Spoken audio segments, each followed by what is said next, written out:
You got a year in the books already here. Coming into year 2, can you just explain to me what it's like going into this year than what it was last year? Yeah, I think I said it several times last year that it felt fast. I mean, from getting hired and then getting moved and just really getting into the flow of things and getting to know the guys, trying to put a staff together, keep some of the guys around for staff. I mean, so it just felt fast, and then all of a sudden you're on week 1 and then you're at week 10, and it was just getting into that flow. So I think we're in a better flow right now. All of our staff has come back, so having that consistency is key. Having a really full off season with our guys in the weight room and just really seeing how we work in the off season, from really December on, after the guys that aren't involved in winter sports, and just what that looks like, getting them prepared for spring, and then doing their spring sports, and then rolling into really June, because we like to have our guys have just June's lifting and that aspect of it, and then get started for July. But having our coaching staff together, get on the same terminology, being a year with these guys, I think there's a different trust level than the guys last year, and it's no indifferent. I understand that piece, but just really knowing what we do, knowing what we expect, knowing how practice flows. So it's I guess it's a little bit more settled when it comes to that aspect of it, and can breathe a little bit, I guess you could say. You think that better prepares yourself going into this year, and you can be further ahead and at a spot where you would like to be, just everything in general through your practices and where the kids are and stuff? Absolutely. So obviously we got Mohawk here in about a week. But one thing our coaching staff said is, so as of today, August 12th, we can guarantee you, our staff's been putting in a great work and getting them prepared, but we say it's just different, right? There's a different feel, I think, of the trust aspect of having our guys do what we ask them to do, get on the line and run. They're not questioning it. They get on the line and they take off. But as of August 12th, 2025, we are much further along than we were August 24th, 2024. August 12th, 2024. And you think that puts in more confidence into the kids going into that week 1 game and starting the season potentially off stronger? Yeah, I mean, I think there's a whole lot of different confidence there. So our roster is up. I think last year we had about 32 kids on our roster. Once the roster finishes up, we'll be right around 45 this year. There's a trust factor of just us coaches being in the building, right? Recruiting our hallways, getting some more guys out, but also the guys and creating that brotherhood of coming out. And then, just having that flow, the terminology of what we do. So very, very blessed to have our staff of where we're at, and just very blessed to just where that, I guess, that flow is with our guys. But it's definitely sets us up for success. We still got our work cut out for us, but the preparation, the terminology, the flow, understanding what our coaches expect of our players, what we expect of our coaching staff, and then what they're going to get from us and we get from them, it definitely is more of a confidence feel. What's the commitment within the team and the culture in this locker room? So buy-in. I mean, we just had our year-end, I do it like steak dinner, and I call it the 90% club. And all but 1 or 2 guys, right, that, but they did communicate, whether it be a vacation or just couldn't make it for whatever reason, didn't work on the work schedule. But I think even those guys, I think they were at like 82%, right? So this is the first time in my coaching career, since I've put this in, whether it be an assistant coach or a head coach, that we've had pretty much 100% of our guys show up to everything that we had in the off season or in the summer. And there is nothing more dangerous I feel than a team that stacks days, right? And so if you can show up every single day, and even the days can't be perfect, but you stack a day and you stack a day, and showing up and having a bad lift or showing up and having a bad practice, right? Whatever that looks like is better than not showing up at all. And so when you stack those days, it's absolutely amazing. The locker room's been great. The leadership from our seniors has been phenomenal. But again, we're still early into it. There's still a lot of things we got to tweak and fix and look at it. But I guarantee if you walk into our locker room right now, it's cleaned up, and that's what we expect it to be. Yeah, so I think leadership is a term that we throw around nowadays that we just expect our students or our athletes to know and understand. And I think over the last several years, I've learned that when you speak leadership, a lot of the kids don't know what leadership is, right? And so you've got to have that example. So our coaches do a great job of not just speaking it, but showing it, giving scenarios, giving examples of what leadership, looks like, whether it be making sure that the field's cleaned up, or our chairs are supposed to be in our lockers because that's what the seniors chose. So making sure our chairs are in our lockers, picking up after somebody else that may have forgot something, and you're not blaming them. It's just, hey, this is we're a unit, we're a team, and that's where it goes. And just call it bringing a juice, right? So somebody at practice that brings a juice on Tuesday, right? That excitement may not be the same guy that brings a juice on Wednesday, and that's leadership, right? So some days you might have to pick somebody up because that guy's just going through something or whatever that is, because we got a lot of life that happens. But really, we pride ourselves as a staff. I pride myself as a coach that I lead by example, and by leading by example, hopefully those leadership traits come out with everything that we do. And then listen, if we make a mistake, I'm human, I make a mistake, but we talk them through like, listen, here's where I messed up at. Hey, listen, I know I told you this schedule, guys, I was wrong. Not saying that take blame, but that's ownership, right? And ownership's part of leadership. So our guys are doing a great job by leading by example, showing up, because I still think sometimes what is a leader, what is that thing, what is that terminology? And so they're doing a good job, but I think what's even better is our coaches are doing a phenomenal job by leading by that example. What are you looking forward to the most this season? I'm looking forward to what different looks like. And so what does that mean is our coaching staff sat in our coach's office a couple weeks ago, and we said it just feels different, right? And that's not saying anything poorly or down upon the team we had last year and the seniors we had last year. And everybody's got their nucleus of each year. And this year, again, just feels different. And we don't know what that difference is right now. But we love right now that everybody is playing their roles. So when you see, when we kick off on a Friday night, you'll see the guys that maybe start those 11 positions. They're not technically starters in our book. They're guys that are filling those roles. And you'll see we've got probably about 6 or 7 different receivers that can go out and play and not miss a beat. So you'll see a rotation there. Our quarterbacks are competing right now. So again, Tucker did a great job for us last year, managed the game, did awesome. That experience, so there's just a lot of factors of what that, you got Nolan Lee and Cameron Lucius, who are 2 great running backs right now, 1-2 punch, that did a great job when they got to get in last year a little bit. But Cal Warnerman's big shoes to fill. But again, as you talk through that, it just feels different. So I think I'm excited to see what that difference is, and I have no idea what that is. So we'll just kind of see as the season progresses what that looks like.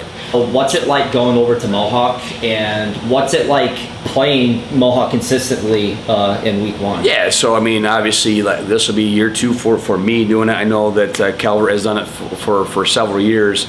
I'm familiar with it. I'm Fremont St. Joe grad, so the old MAL days. So it's a good familiar foe. Coach Daniels and his staff do a great job. Those guys are always well prepared, and it's a great measuring stick. Week 1 for either way. Nobody wants to lose that game, but I think for both of us, whatever the outcome is, it's a great measuring stick to what we have to do and grow from, whether you win or lose. We'll see. We're going over there. It'll be exciting. Obviously, the last 2 years, it's been an exciting game, and I don't see it being any different. So we just got to make sure we're prepared. Hopefully we're in shape, and we're ready to make adjustments, because again, their staff and those guys do a great job being prepared. We're going to be prepared as well. It's just who can make those halftime adjustments to come out on the top at the end of the game. Monroeville's been a pretty good team last Absolutely. year, and then St. Paul, they found their step last year towards the end of the season. So what's it like getting to play those 2 teams as well? It's great. And Coach Nestor and the Monroeville Eagles are going to do a great job again this year. Coach Nestor's done a great job just getting that team where they're at and just be competitive and play at a high level. And so we got to go there, right? So another not easy place to play. And then you go into Norwalk St. Paul, and really Tiffin, Calvert Catholic Schools and Norwalk St. Paul, 2 of the smaller Northwest Ohio, but especially Catholic schools playing 11-man football. So definitely excited just to continue to have that rivalry. but it's key to have those tough non-league games. We roll right into week 4, and week 4 is Hopewell's looming. So I think everybody's kind of talking about that because it used to be a week 10, now it's week 4, and it kind of jumps right in the middle of the season. And I think in my book, I just told Matt and I that I think the SB. I mean, obviously you got the tradition of what Hopewell has done. But the SBC River is wide open. I mean, it's going to be tough competition week in and week out. And so by having those 3 non-league games, start with Mohawk, Monroeville, St. Paul, helps you get you battle tested. You learn a lot of things. And if we're able to, get 1, 2, maybe 3 of those, sets you up for the playoffs. And, we're going to 12 teams in the playoffs now, so you need all the computer points you can get. I mean, it's going to create excitement. You're coming off non-league, so hopefully both of us do well in our non-league. But if not, it gives you a game that you got to get juiced up for, you got to get jacked up for, and be ready to rock and roll. So, and we're both healthy, right? And so probably by that time you're fit. You got some things figured out in that aspect of it. But Coach Kodge and his staff always does a great job. They get better as the year goes, and it's going to be no exception from this year. It's both. It's ours and theirs last year in the SBC. So I think they wanted to A1 defend that title again and get it going out for the last year. But it's going to be an exciting week 4 game, and so it's going to be one of those as we get it geared up. If nobody's got nothing to do, that's going to be a week 4 game you're going to want to go see. And then 2 other games, Gibsonburg and Margaretta. I know those were tough games last year, and those 2 teams can be potentials up for grabs this year too. Like you're saying, the River. Yeah, up for grabs. So what are those 2 games as well? I feel like Margaretta's got everybody back. Judah Keller is just a phenomenal athlete. So I'm glad that's going to be a home game. Them coming up here, and then Gibsonburg, that junior class is just phenomenal. I mean, they've been together for a long time. They've won a lot of games. They're well coached. They're big. They're big up front. So everyone wants to talk about how big we are. You got Hopewell, who's going to be big up front. You got Margaretta, who's got everybody back. Gibsonburg's huge up front. And really, you talk about it in Northwood kind of being a new foe with that. It's going to be hard because they run that midline veer offense. And don't be surprised if you guys don't see Lakota come in and almost probably have a good chance about being 4-0 going to week 5 against us. So it's wide open, a lot of good competition. But listen, that's what we need to do to make sure we set ourselves up for a nice little run in the playoffs if we're blessed to get that far. Right now, they're picking each other up, and so tough things happen. But they're not staying in those tough moments. Somebody's encouraging somebody's coaching somebody up, and not getting negative on somebody, which is it's tough to do in high school sports. It's tough to do as you grow up within just the culture that we live in. But their positivity has been phenomenal. Even when we've been working them hard, we've been running them hard. And they show up every single day ready to work. I've seen these seniors really take this freshman group in. This freshman group really is kind of gelling. So just where they're at mentally of just picking each other up is absolutely amazing to see. And we got to continue to grow off it. But that's one thing that's just really special that you can notice about this group right now. First of all, we've got a great staff, and I was very lucky for the staff that we were able to put together last year, or guys that can keep. And then we've retained them all. So that's good in itself. When you can retain a staff and don't have to fill a position because of, for whatever reason, is amazing. So if you can keep your staff coming back, is awesome. But a lot of our coaches either have coached at a high level or have played at a high level playing college sports. And so we had that, we're coaches. We've all got our own egos. We've all got our own schemes. We've all got our own ideas. But we make sure we come into our coach's office, we hash it out, we talk it out, we come up with the best solution. And so that's one of the great things that, you look at our staff, you look at, man, our staff's pretty young, but there's a lot of great minds. There's a lot of great football minds and that aspect of it. And so we don't take anything out in the field because there are going to be differences that we see or we have. And it's only healthy to talk about it, and it only makes you better and your staff better if you talk about it. But we make sure we do that, in the coach's office, or I like to have the coaches over to our house. We go to somebody else's house, make sure we're game planning. We talk through those things of how do we put our best 11 on the field, or put our best formation, or for our kids to be successful, because we all like to win, and so we make sure we bring that to the table. Last year, you had some offensive struggles. Mm-hmm. There are some games to where there wasn't any points put on the board. Yeah. What do you think is changing this year, and what would change into excel in that offense to complement the defense? You got guys that are back. I think we'll have a good flow. Our up front guys do an amazing job. So maybe being able to potentially create some rotation to keep guys fresh, and then having a competitive quarterback, right? So again, Tucker did a great job last year managing the games, but how do you create that edge? Charlie Palm's been pushing and things, and they've got a great relationship. I think Charlie told Tucker that in the winter that he was going to come for that job, and we like to compete here, and so we're going to compete day in and day out. We're going to compete throughout the year, but also at the same time is one thing that we do great here, right, at Calvert Catholic Schools and our programs, whether it be girls sports or guys sports, is we play at a high level. We make a lot of tournament runs, and so very blessed that many of the guys that are playing right on Friday nights for us made another state semifinal run in baseball and had to play at a high level, had to play at a high stage.